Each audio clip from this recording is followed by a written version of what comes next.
Comprender el porqué de nuestros pensamientos y actuaciones como sociedad y entender las lógicas de nuestras instituciones sería imposible si no echáramos un vistazo a la historia mundial. La creación del Estado, las fuerzas políticas, los movimientos sociales, los modelos económicos y también sus crisis en nuestro país tuvieron asiento gracias a las dinámicas del mundo. Es el antiguo campesino y la población artesana quienes poco a poco se convierten en clase obrera, quien de manera organizada reclama los tan necesarios derechos laborales. Así, la aparición del movimiento campesino de Urabá, el Partido Socialista de Trabajadores y posteriormente el Partido Comunista Colombiano son evidencia de esta influencia política e ideológica en la primera mitad del siglo XX en Colombia. Y fue la aparición de este pensamiento liberal y socialista que dio origen a movimientos sociales modernos. Terminada la Segunda Guerra Mundial, se firma por la mayoría de los estados del mundo la Declaración Universal de los Derechos Humanos, donde dichos estados se comprometieron a preservar la humanidad en paz y sin discriminaciones. Sin embargo, este escenario no era el único. Mientras que por un lado firmaban una declaración para la paz mundial, por otro, lo que había era un traslado de las formas tradicionales de la guerra, la denominada Guerra Fría.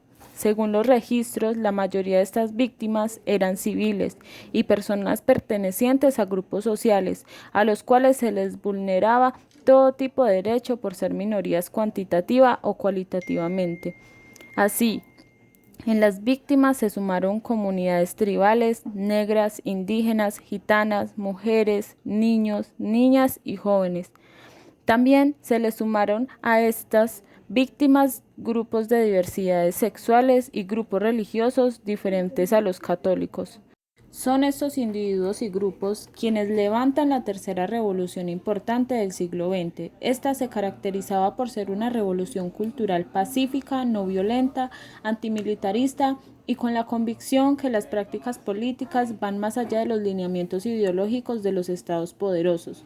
Los ciudadanos a través de dichas revoluciones exigían su reconocimiento como ciudadanos y sujetos políticos a tener en cuenta para resolver por vías pacíficas los problemas sociales del mundo. Es así que la revolución cultural convocó a los nuevos movimientos estudiantiles, organizaciones de mujeres y corrientes feministas, movimientos gays y de diversidad sexual, movimientos de comunidades negras contra el racismo y levantamiento de la voz de comunidades tribales e indígenas del mundo. Los movimientos sociales no se dieron a esperar en Colombia. Se da la aparición en el escenario público de una sociedad civil organizada en movimientos pacifistas, culturales, de diversidad étnica, de mujeres, juveniles y estudiantiles. Estos fueron quienes impulsaron una nueva política, también sufrieron y aún son víctimas de los vejámenes de la guerra. En efecto, con la llegada de los años 20 se desata el surgimiento de un ciclo de movilizaciones sociales. Entre unos de los movimientos universitarios más importantes está la FUN, Federación Universitaria Nacional, una organización estudiantil que se empieza a gestar tal vez en los años 61 y 62. A raíz de una serie de congresos estudiantiles en los cuales se planteó la necesidad de construir una organización nacional de los estudiantes colombianos, sobre todo de los estudiantes democráticos, quienes entendieron que no solamente la educación colombiana, sino la sociedad colombiana tenía que volverse prácticamente a hacer, volverse a construir.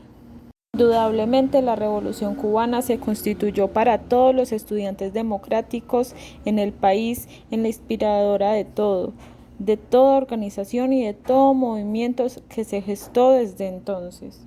Es así que se logran organizar unos movimientos que hasta hoy han tenido repercusión nacional realmente impresionante. Yo diría que por lo menos fue desde esta década donde empezó la verdadera importancia de los movimientos de las universidades, movimientos que son fundamentales para la comprensión de lo que posteriormente hemos vivido y de lo que somos ahora.